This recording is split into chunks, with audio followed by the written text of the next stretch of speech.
Hey guys, I have tried numerous amount of seitan recipes, but I wanted to share this with you. So what you will need is some soy sauce, water or broth. I recommend broth. This is my homemade stuff. For flavor, it's better.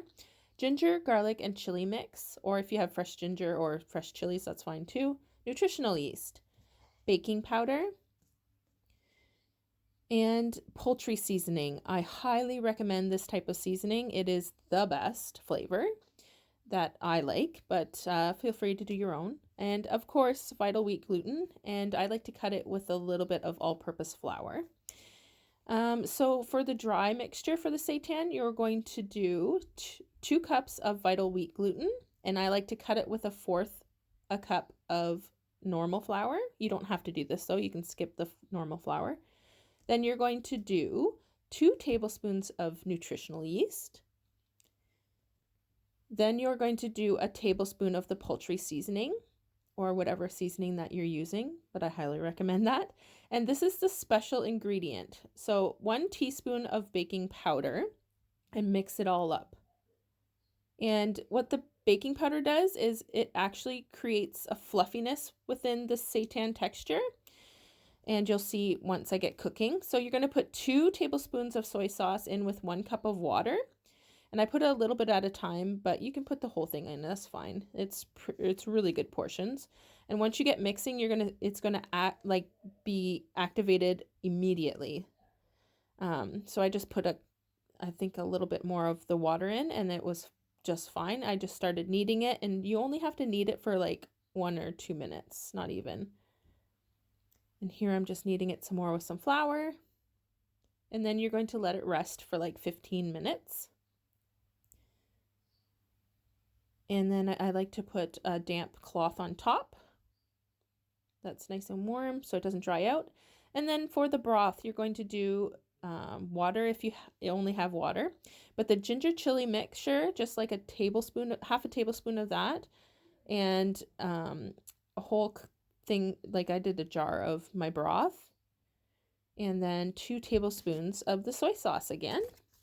And you won't need to season it anymore. Like it really makes it flavorful at the end. So you don't put any salt or anything in there, or else it's going to be like really salty. So bring that to a boil. And then your dough is ready. So you're going to chop it up. I highly recommend you can use a knife, but I usually use the scissors because the knife gets stuck to the vital wheat gluten pretty bad.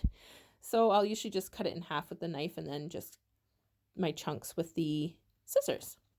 Anyway, so I take a little chunk there and then I chop it up. It's very, very elasticy, as you can see. That's totally normal.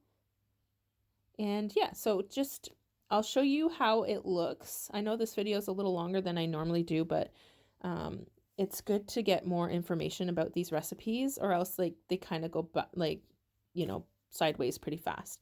So here is just showing you how it expands. So the smaller bits is the better, because it's going to expand like this from a little piece. So yeah, just make little pieces as you can if that's the texture that you want. And so this recipe is different because the baking powder makes it more fluffy, and it makes it more like, kind of like, it sounds gross, but like the fat of meat.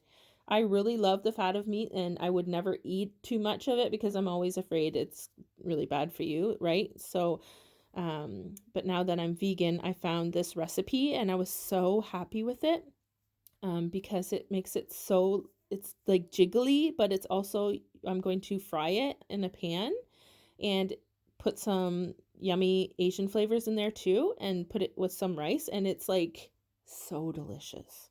It is so good. It's not like the hard seitan that everyone's kind of used to that texture. So that's why I wanted to share all these little, tips and tricks.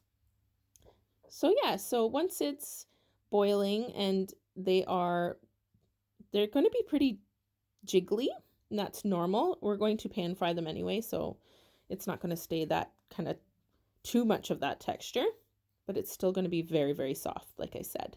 So here it's starting to get a lot more cooked. And once the broth kind of gets to the bottom, you'll see it starts to evaporate. After about, I think it was like 20 minutes of boiling it in broth.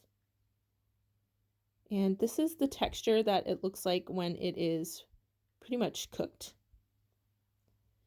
And yeah, still pretty jiggly, but sorry, I just kind of threw it in there. But yeah, so here it's starting to evaporate and almost all the juices are done. And that's when I ladled it out into a bowl. I tried to get all the broth I could out from them, but it doesn't really matter too much.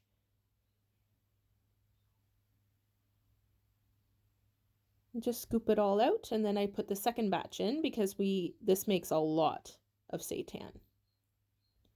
And so again, you're going to do the next batch. So do exactly the same. You're going to put your broth or your water with your bouillon cubes or whatever you're choosing to do, the 2 tablespoons of soy sauce, and the ginger chili garlic mixture.